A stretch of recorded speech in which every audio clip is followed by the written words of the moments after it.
Hey everybody, I am about to run out and start setting up my telescope, but what I wanted to do was let you know what I'm going to be doing. So I've got my German equatorial mount already set up, and I'm going to go out and put my telescope on the mount and wire it up. So it will take me a bit of time to get all that together.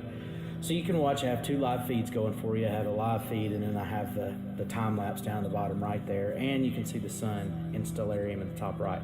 But be thinking about your questions. What I want to do today is just go through what I'm using to stream so that you can go out and stream yourself. So this is a really interesting and nice tool to use. It's not overly complicated. If you can operate a telescope, you can certainly operate this software. So it might take a little bit of a beefy computer or laptop to do it, but it will certainly, it's easier than you would think. It's somewhat intuitive.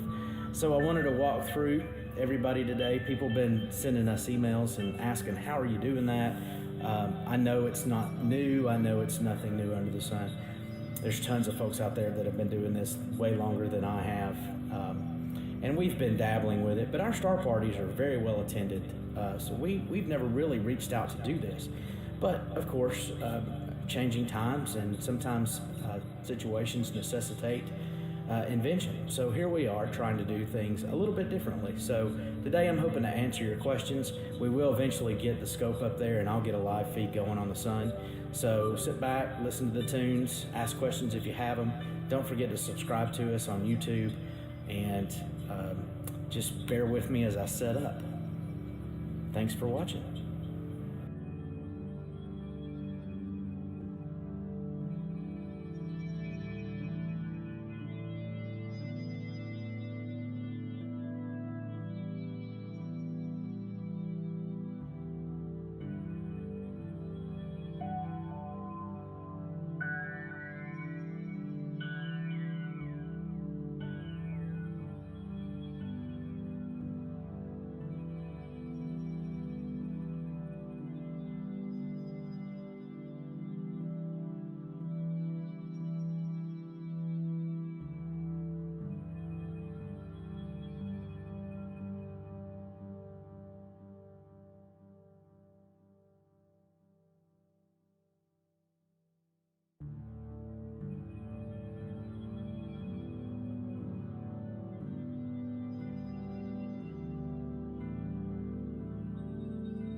So it just took a second to realize that I did not have the high definition feed on the GoPro. So my apologies.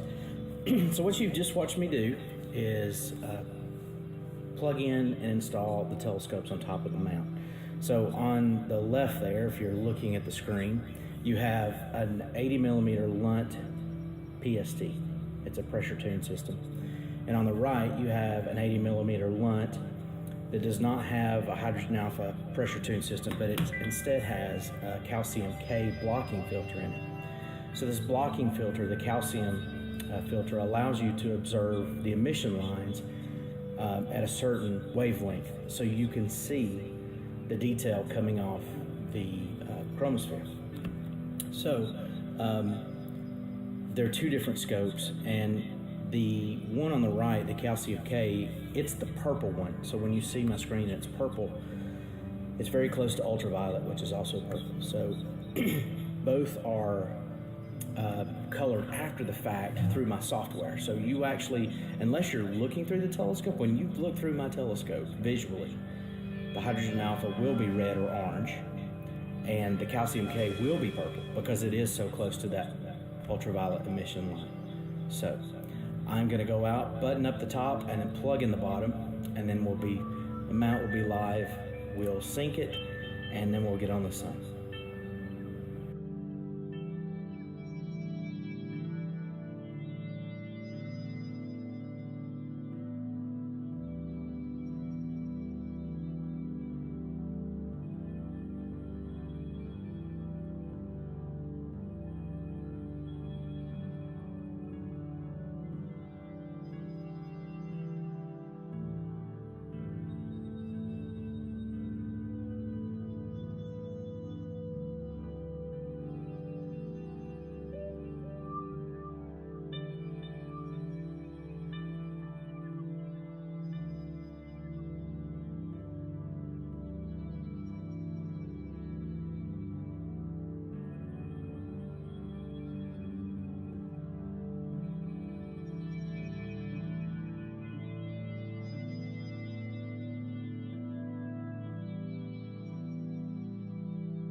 Okay, so sorry that took so long.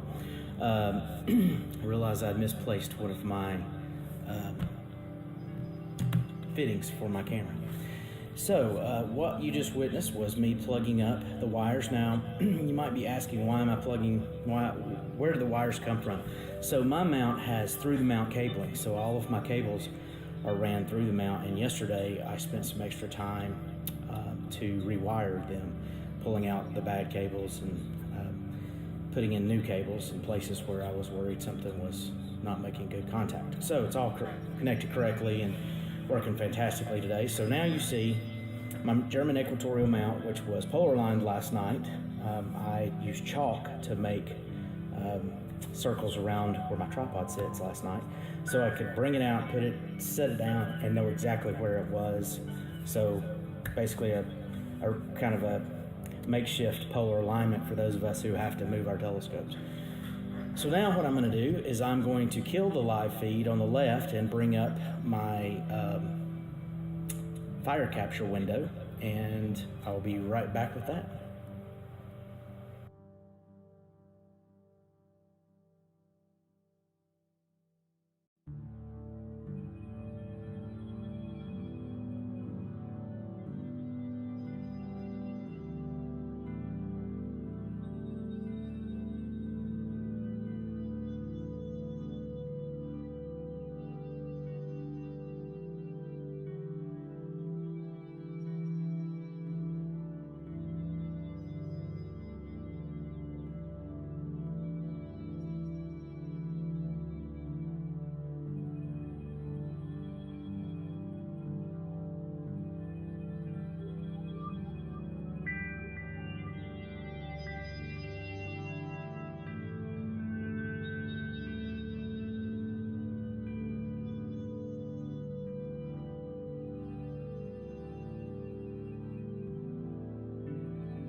Okay, so now you see my fire capture window, and I have the reticle pulled up.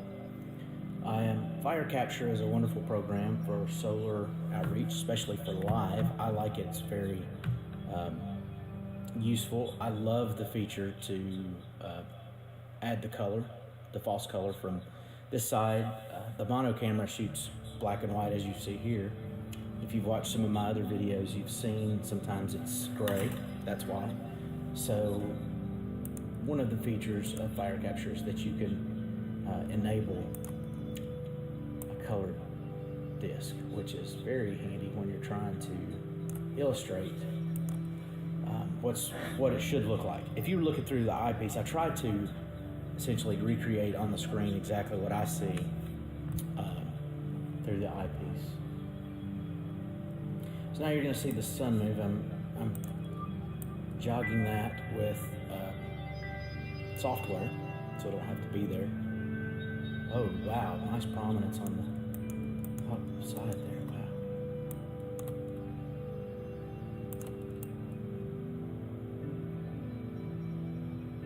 So you can already see it there.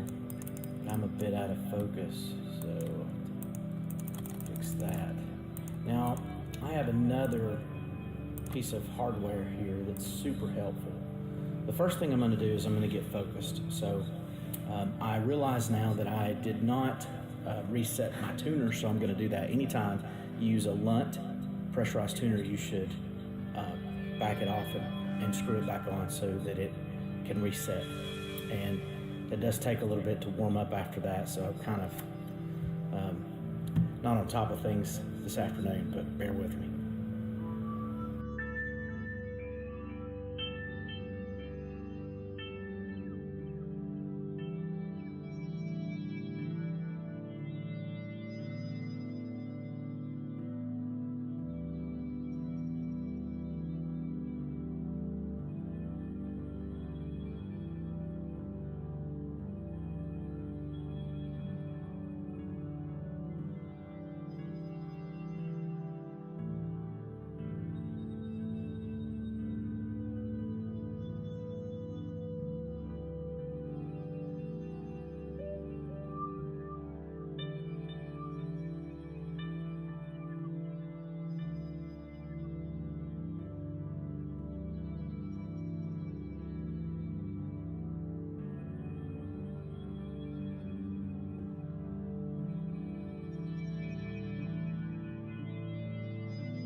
Okay, so I'm going to connect the focuser now.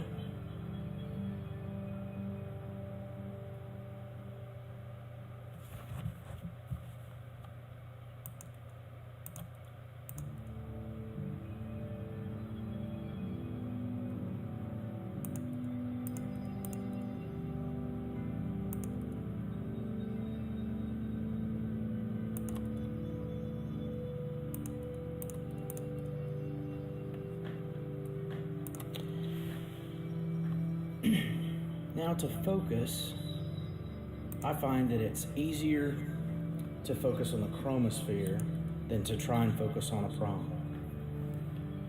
With the pressure tuner, you're able to bring that disc and the prom and the limb in focus if it's properly adjusted. It takes a little bit more time to adjust. It's a kind of a walk out look at it. One of the tricks to solar astronomy when you're doing this is to be able to see the screen. So I actually have a cold or warm room, if you will, next to my driveway. So I'm able to come inside and see the screen, which makes it so much easier when you're doing solar astronomy. So I'm going to take an edge here. Take the reticle off. So you can see it's out of focus. I have preset adjustments.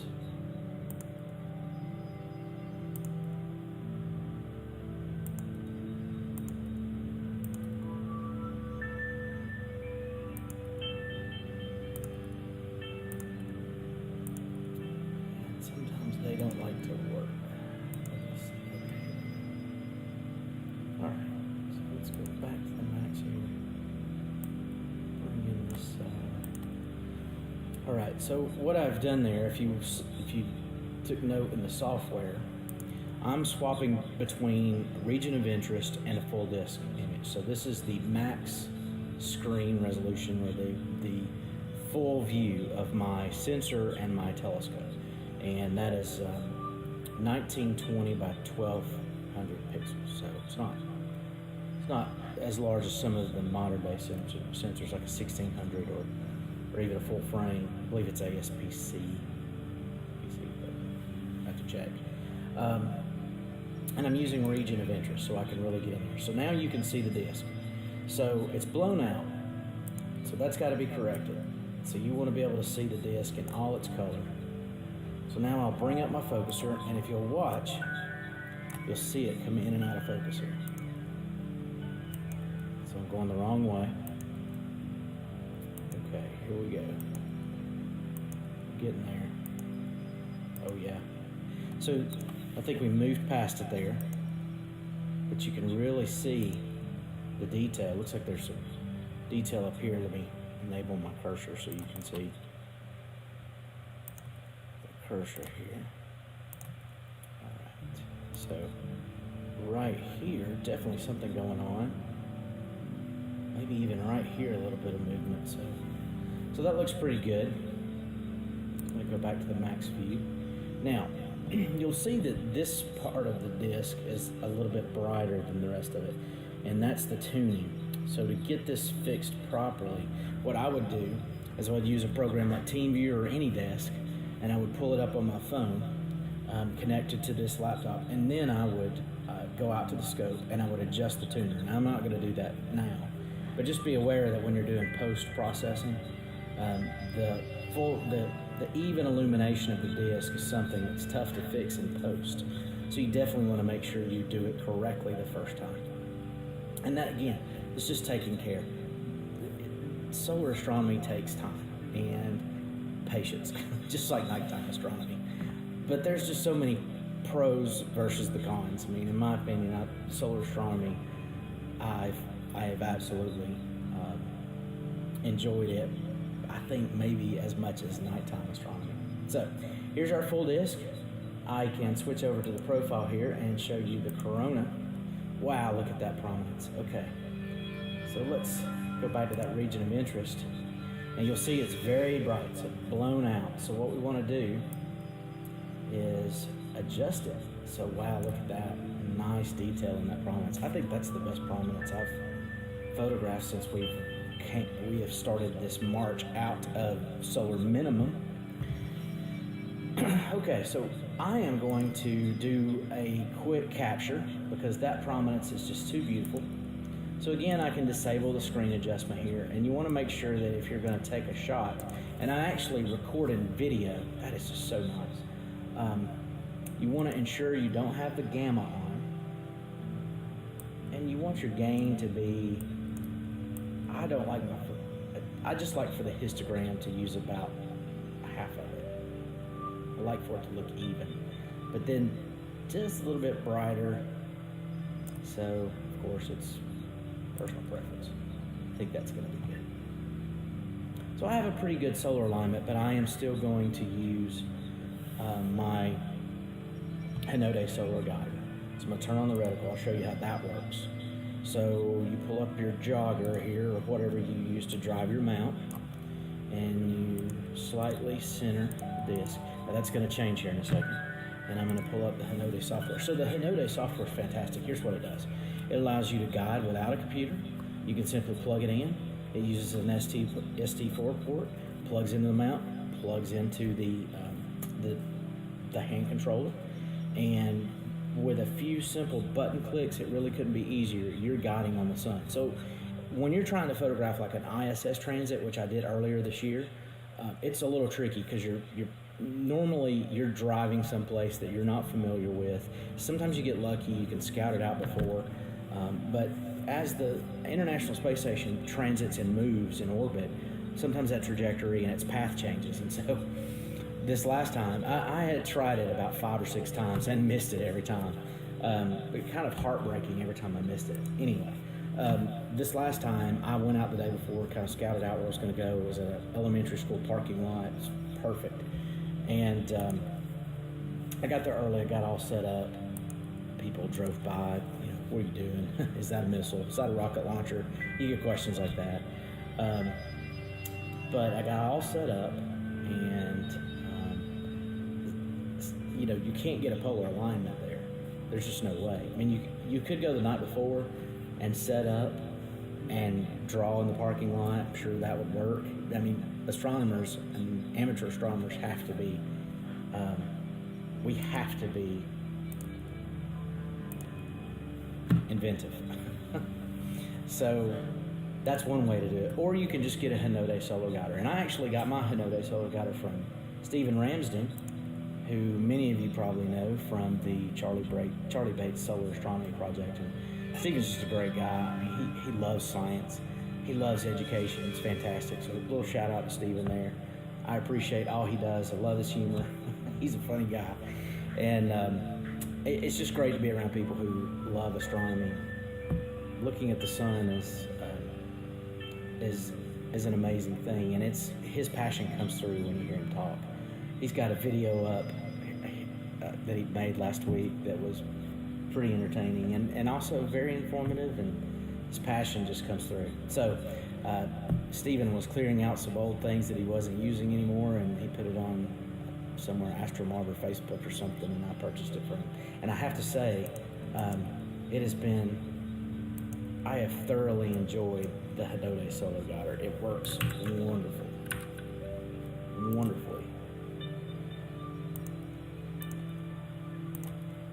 Alright, so get set up here. And so what I do is I record in video, and I set my recorder. I generally do 240 to 300 seconds if it's a pretty day like today, and seeing is beautiful today. So I'm going to spend a little bit longer than I normally would to catch this recording. So you want to be mindful of your FPS and your USB speed, or it'll crash. You don't want that. Well, so something just flew through. Did everybody see that?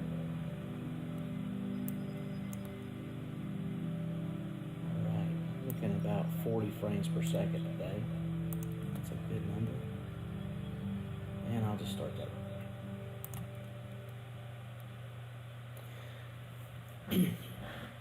So I record video, and then it captures frames. So what I am in the hunt for is frames with good seeing. If you see the shimmering from the feed, that is actually seeing. That's seeing conditions in our atmosphere. And as it shimmers, it can cause our image to look dull or not quite in focus. So this way, I can pull out the best frames, and of course there's astronomical software out there. And just a shout out to anybody who writes astronomical software. The joy it has brought me over the years. Now, I'm not going to say anything about the amount of times I've thrown things because of astronomical software. I'm just going to say there's so much free software out there that just works, like Fire Capture. What an amazing program, it's free. Of course, they do take donations, and I hope you definitely have donated to those folks. But there's just so many astronomical software developers out there who just are unsung heroes in my book. This is a perfect example. This program allows me to take pictures of our star, the closest star we have to us. At night, when you look up in the sky, you see all those stars. So something flew through the sun again. I don't know what that was. I will go back and look at the video.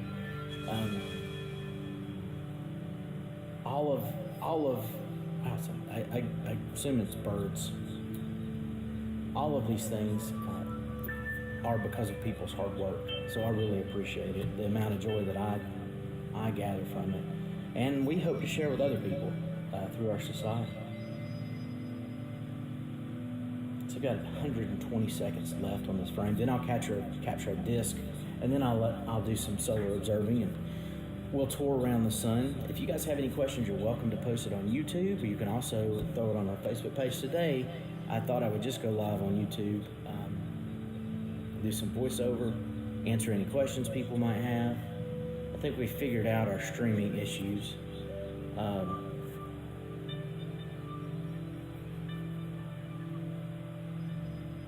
One of our members just purchased a Skywatcher mount that actually tracks the sun, and he's actually on it right now, and he's giving me reports, and it seems to be a wonderful piece of kit.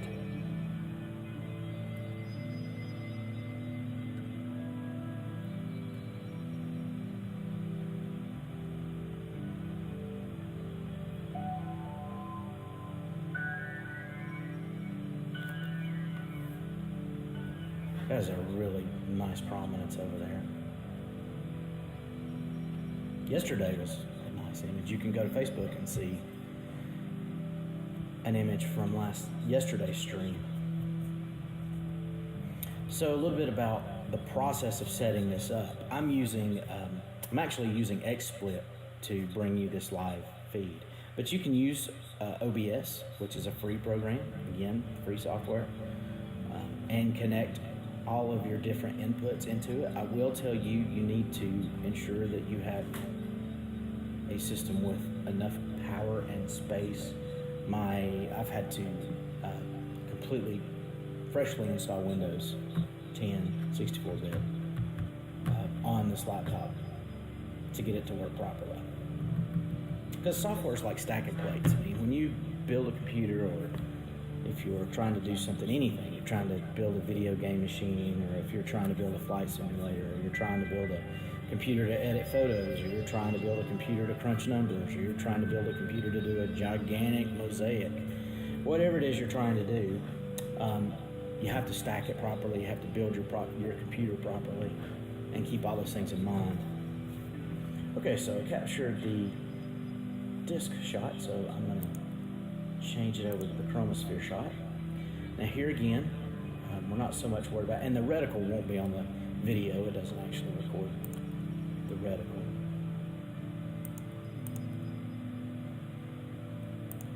So you see a little bit of sunspot action there. I don't think it's a sunspot. I think it's active region 20 something, 2560. I'm totally butchering that. Somebody can type it in here if you find it. Okay. Set my limit for 240 seconds. So just capture a disk shot here so I can go back and edit it and post it later. Again, it takes frames. So I'm shooting at 40 frames per second right now. Actually, take that back. I was shooting at 40 frames. I'm shooting at 40 frames per second now.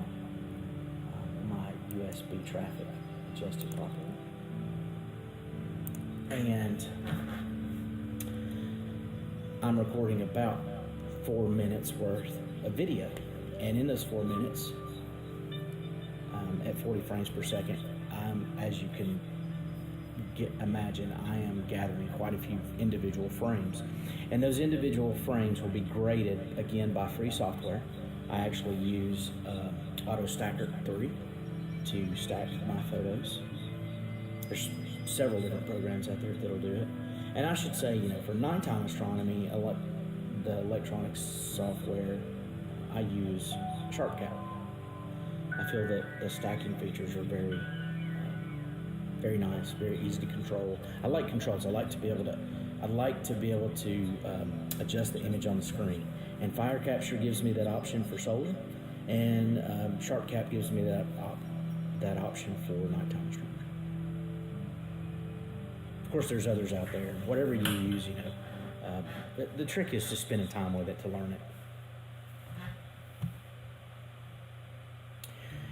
Probably some of the best thing. Of course, we're getting close to summer, and that's to be expected as we climb out of the solar minimum. Also, we'll start to see more activity. I purchased my first solar scope in 2014, maybe the end of 2013, and things were so active, I just took for granted what I was looking at through my telescope. And I was more of an observer then. I'd get my solar scope out and look through it through just a simple Alt-Az Porta 2 that didn't track. I wasn't really taking many photos. Wasn't concerned with it. And still, these days, I feel like astronomy is better shared than it is kept. So I am all about doing anything that might get someone else excited about stars and space and what's out there.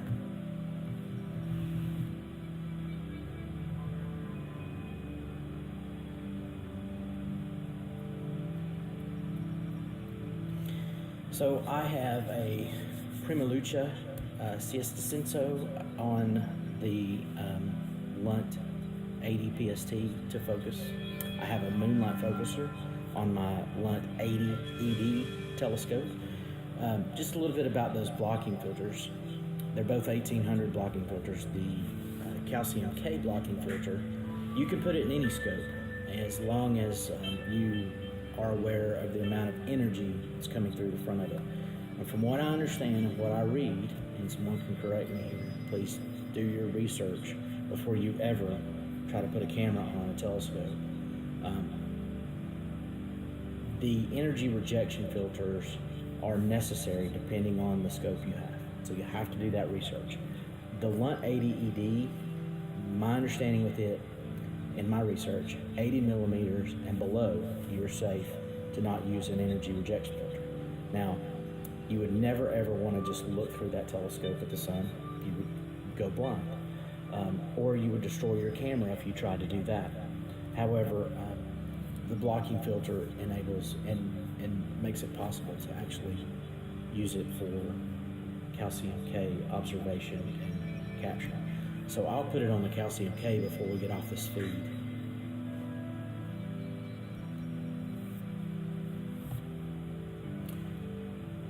And I just have one more shot to catch, and we'll tour around here. If you have any questions, you can post them on our Facebook page. I suppose I should be watching that page. Or you can post it here.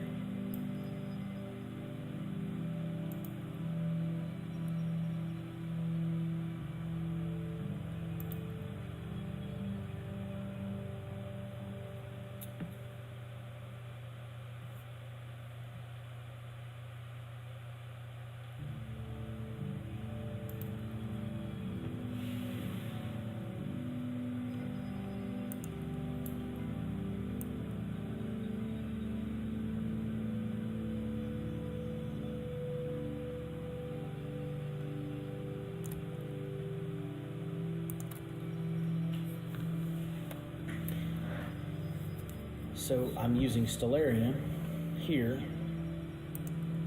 and I use that, I just put this in the top.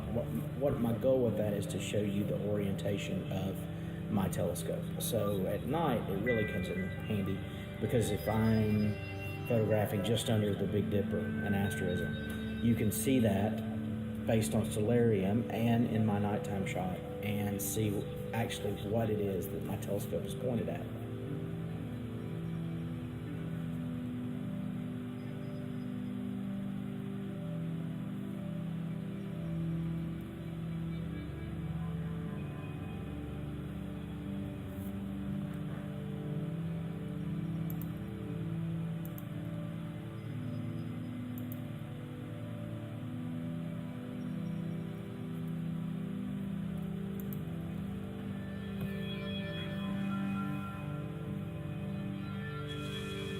So once I capture these frames, I put it into Auto Stacker 3 and allow it to analyze it, and it actually pulls out the best frames. So it grades every individual frame and says that this frame is this much quality out of 100%, and it displays it in the graph, and then you can stack from there. So you can, it's all about looking at the data and deciding what to do with it. If you've got a graph and 75% of it is above 50%, then that's good seeing and really nice data. It'll be a really nice image when you put it together.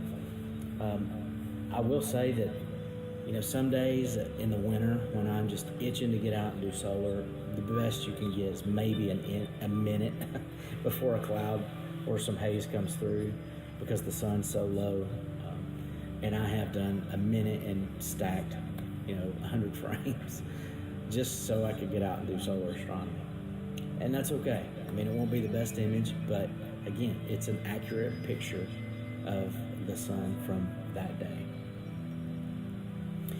If you have any questions about how we're doing this, and how we're putting this out here, and how we do our outreach, please send us a message. Please don't forget to subscribe to our page. Our goal is to bring live feeds from the star parties once we get back into the full swing. We're hoping, I think everybody just wants to get outside and get back to normal as quickly as possible and be safe. our star parties, generally, we have 2 a month. One of them is a little seasonal. So we, in Chattanooga, Tennessee, are right between Georgia and Tennessee. So we have one on the second Saturday of every month at Harrison Bay State Park in Tennessee. That star party, I think we've had as many as 500 or 600 people at that one. We generally have more than 100 every time we have one. It's packed out. It's community here is just fantastically excited about science. Cloudland Canyon, which is a state park in North Georgia, that star party is sometimes bonkers. We've had as many as 700 people. It's been estimated. So many people, it looked like a carnival. Thankfully, our society is a very strong society. We have around 75 to 80 members, with about 45 actively participating, and I think that's just fantastic. We're always looking for more. If you're sitting there thinking, well, I'm not a scientist, well, hey, I'm not. There's so many of us that aren't. But we have so many scientists that are excited to help us and teach us how to do these things. And maybe you're like me and you just like to find things to keep your brain moving. This hobby, this discipline will certainly do it. Okay, so I've captured my frames and I'll hop back over here to the room just to see what's going on. Boy, this is really something here. Look at that. Just see everything. So if the Earth was in this picture, it'd be about the size of my head. So that's how big this prominence is. It's very large. I'm going to turn on the screen adjustment here again. Yeah, maybe that just a little bit.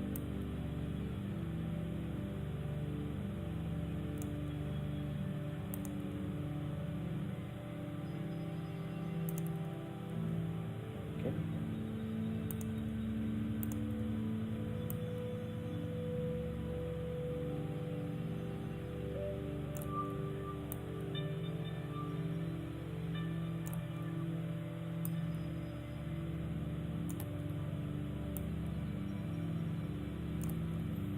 That is beautiful.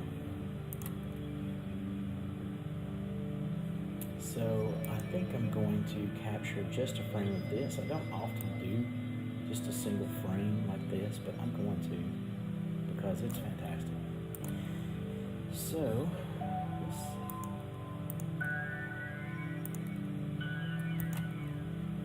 I'll just do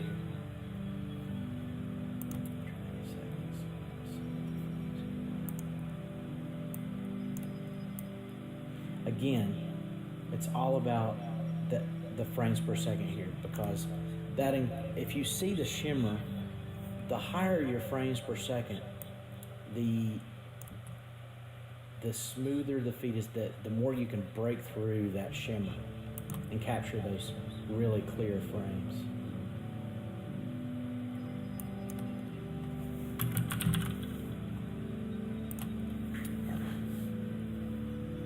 And you can't see my camera up there, but I have a camera going as well. Now, there are so many different solar scopes out there. I'm using a Lunt, and I really love my Lunt telescope. I've had a Lunt 80 twice now, and they've both been fantastic telescopes. But Coronado makes wonderful solar telescopes, and the thing that I keep saying this, I'm saving my money for, I'm so excited to buy a quark. I really want a quark and an energy rejection filter so I can put it on my 5-inch refractor. And that thing should get interesting then. But a quark is basically an eyepiece, and again, 80 millimeters and below. That's not across the board. You have to do your research on your telescope. But 80 millimeters and below, you can just put your quark on there with a couple of filters that I believe are provided with a quark, and then you're set. And it's very reasonable. I mean, solar astronomy, astronomy just continues to get cheaper and cheaper as technology gets better. Now, I'm sure there's going to be a bit of an increase on things for a bit, but it'll get back to normal. And if you take care of your equipment, it lasts a long time. There's not a lot of it made. These are artisans and craftsmen and women craftswomen building these things, and they really pay attention to detail. It's pretty awesome.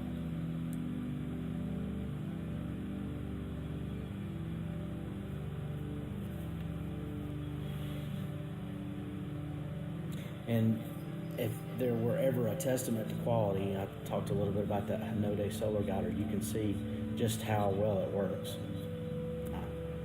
Frame has stayed in the middle just since we started.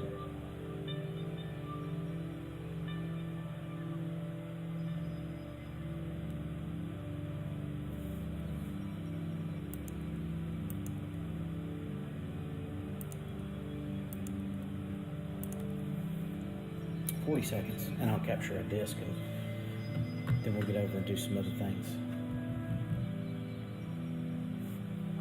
So I got a couple people watching, but no questions. You can type a question over in the live chat over here if you have any questions for me.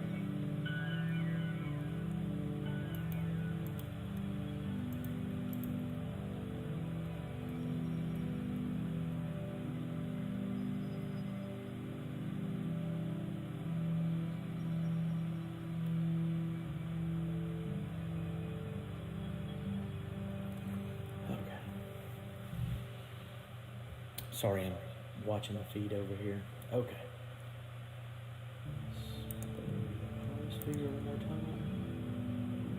Oh, that's really nice. I didn't realize that was right there. So you see it, a little bit of lift off here. Almost looks 3D.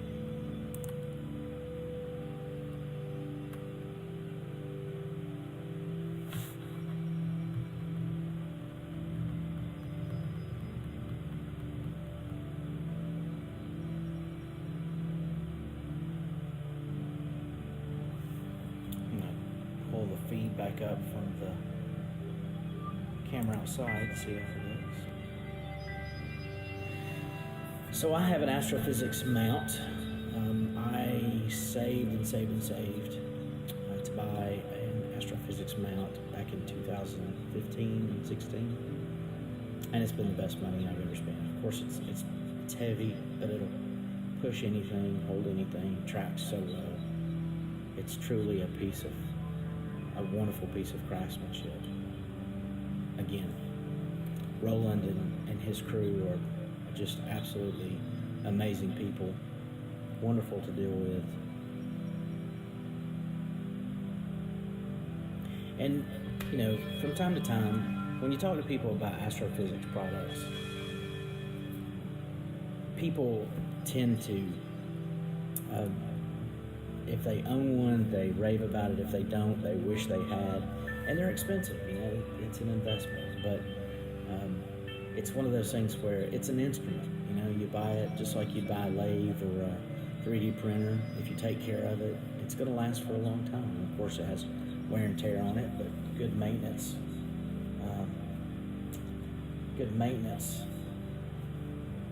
Goes a long way, especially with astronomical equipment.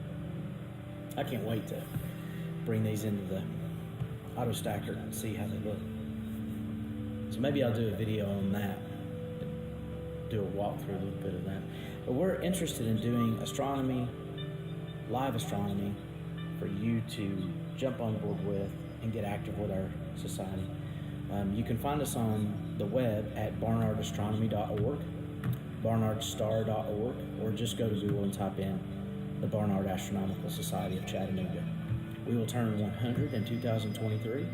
I was the president last year. Our current president, Patrick Sick, is often online, and our live Messier marathons that we've been doing, we dial into folks, and our goal is to get all of our society members online so that they can set up and do astronomy in their backyard, and we can bring it to the masses. And that's why we're trying to get our subscribers up on YouTube so that we can do different live feeds from different places. So there is a method to our madness. Okay, so this is finishing up.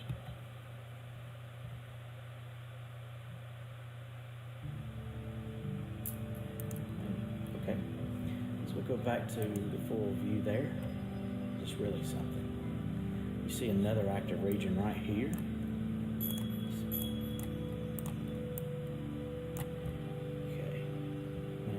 take it off the... Okay, another active region right here.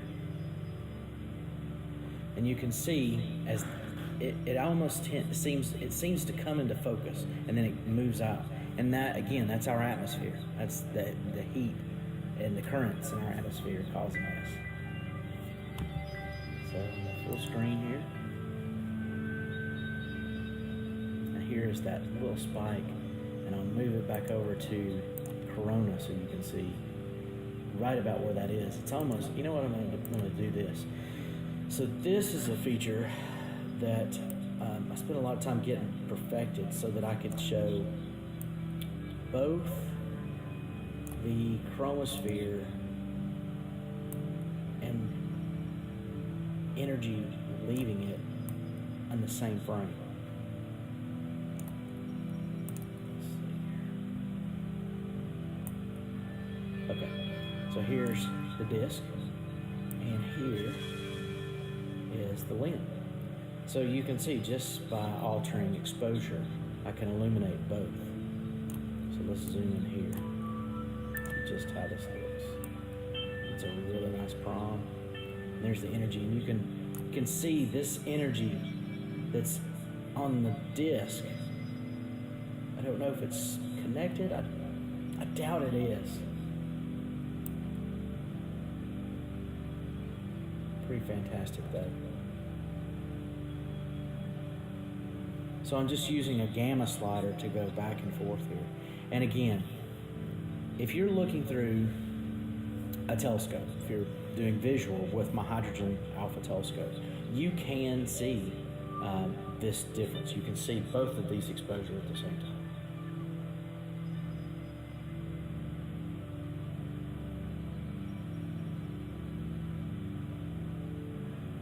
Fantastic.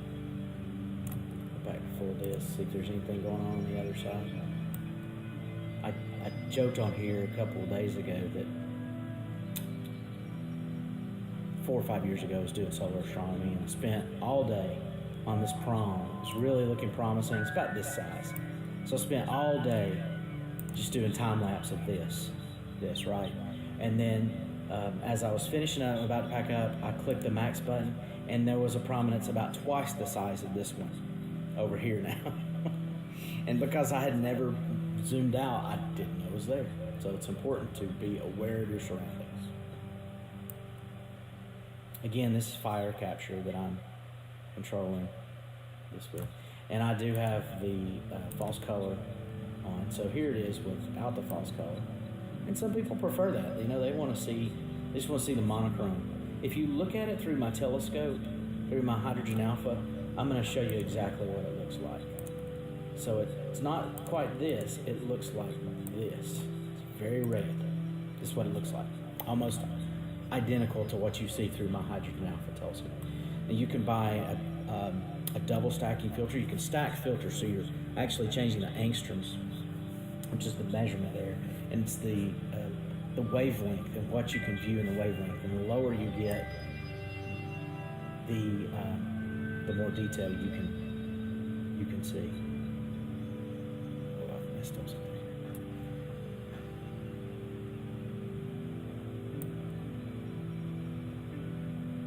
Sorry about that. Press the wrong button.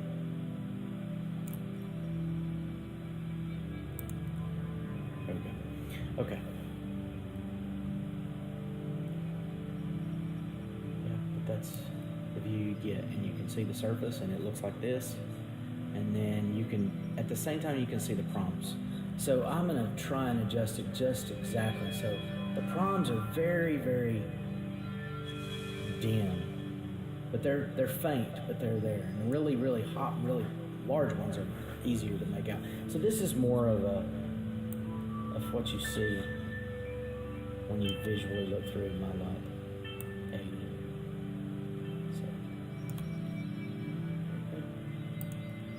So I'll move back over to the live chromosphere.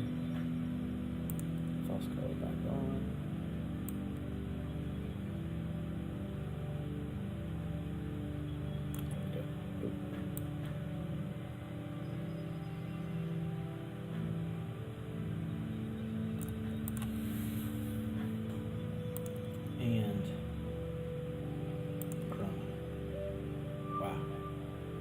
Lots of energy over here as well.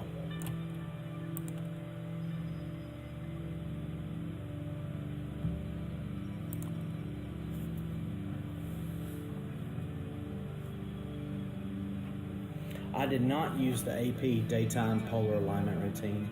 I actually,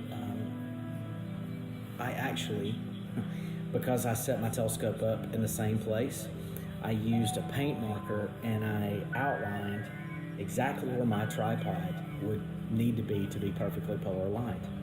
And that makes it very easy to go out and put it in the same place every time. And then of course I'm using the Hinode solar guider, which solves a multitude of evils. I actually turned it off after I got done imaging, but I had a pretty good polar alignment and setup.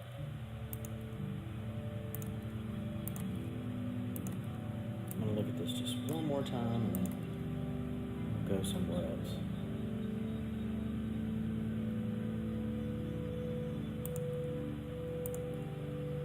It's just so nice.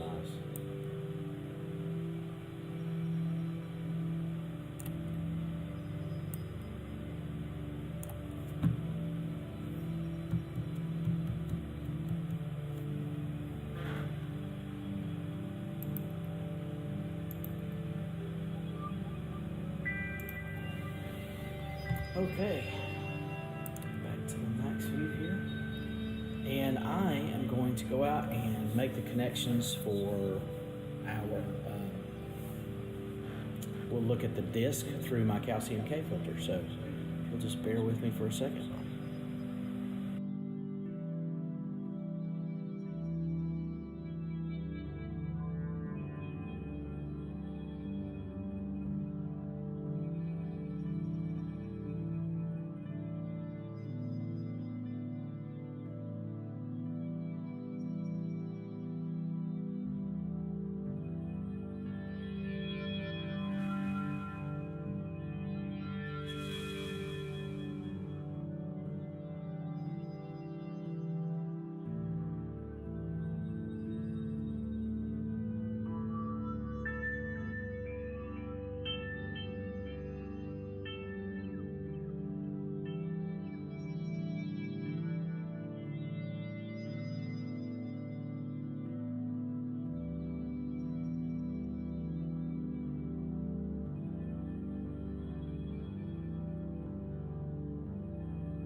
So know what you're thinking, and the answer is yes, I did.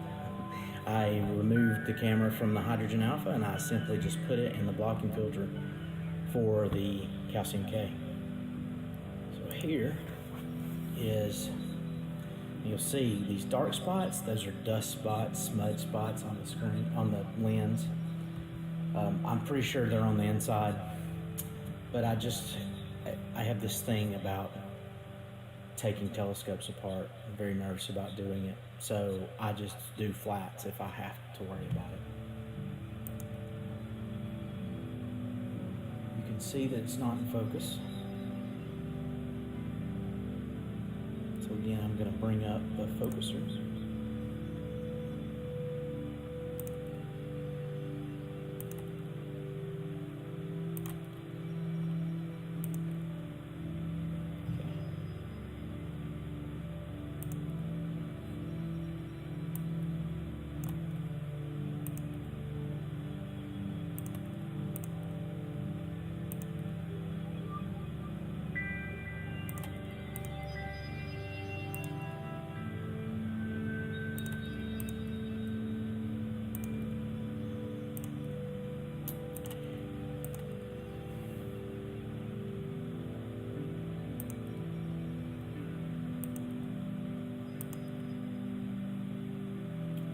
you'll notice that it's kind of a blob here. So I'm just going to jog it up just a tad. Bring up our reticle. And I am going to change the adjustment. Now remember, because this is calcium K, it's going to be more of a purple color because of where it sits.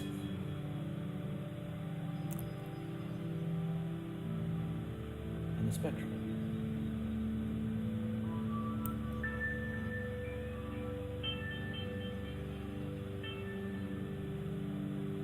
Alright, so this is way out of focus. Way out of focus.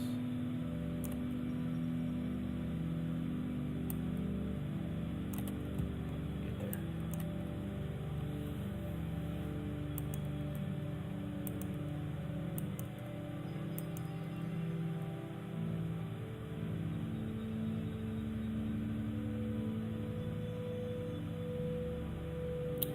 You know what I'm going to do? I'm going to get it close outside. And I'll come back.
And back.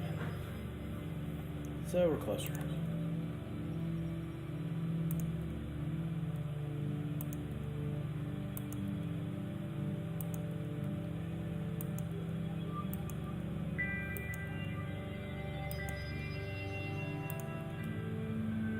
There we are. So I'm going to turn off our screen adjustment here. And the reticle as well.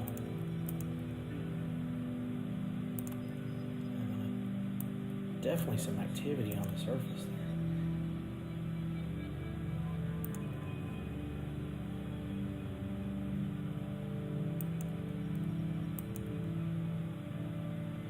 Get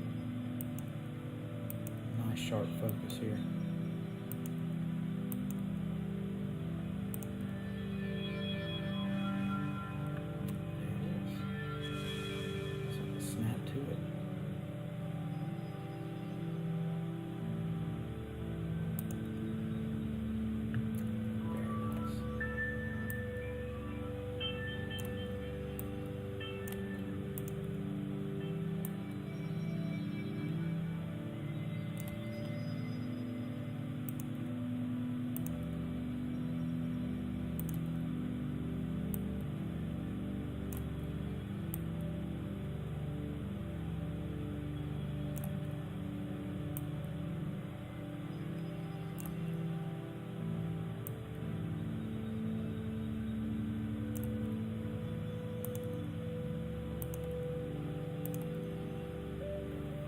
Okay, I am going to capture some video here as well.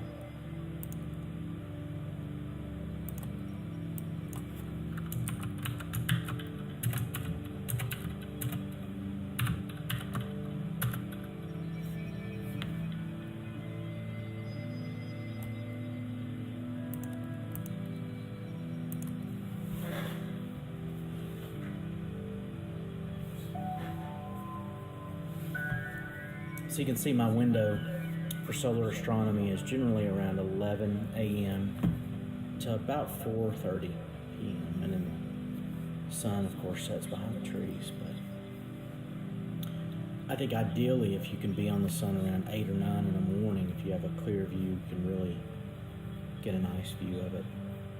When Venus was 2012, when Mercury, last year, 2019, transited the sun, we had the society had the privilege of having access to Cloudland Canyon, which has a clear view south, and of course we were able to catch Mercury right off the horizon. It was fantastic. I have fantastic video. I have so much video capture data that I've not put together, but I have this fantastic video of birds flying through the sun as Mercury proceeds through some backup drives. It's like my solar eclipse from 2017, some backup drives. The nice thing with the calcium K line, you're seeing a totally different part of the sun. The energy that's transferring there. This giant fusion reactor. Everything happening beneath the surface. So many mysteries. So much we don't know. It seems to me that it's almost like a no-brainer that we would start here, since we look up in the sky and see all these stars. Every one of those stars shares characteristics with our star.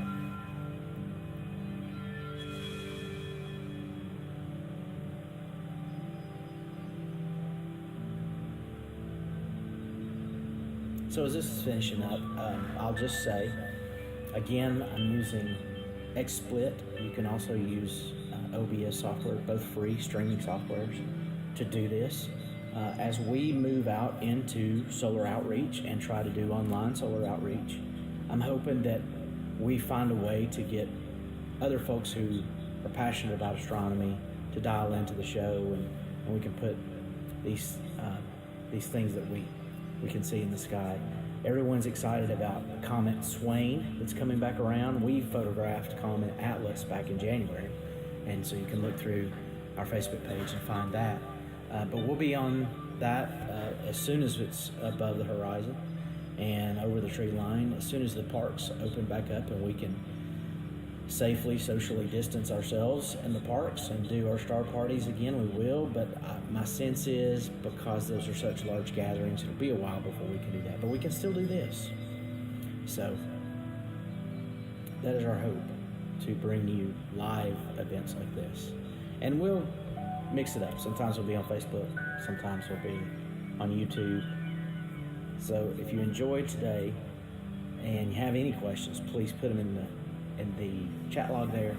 Send us a message on Facebook, like us on Facebook, and don't forget to subscribe here. I'll post both images on Facebook on our Astronomical Society page. I am Matt Harbison, member at large for the Barnard Society, Astronomical Society of Chattanooga, and I hope you have a great day, and we'll see you soon.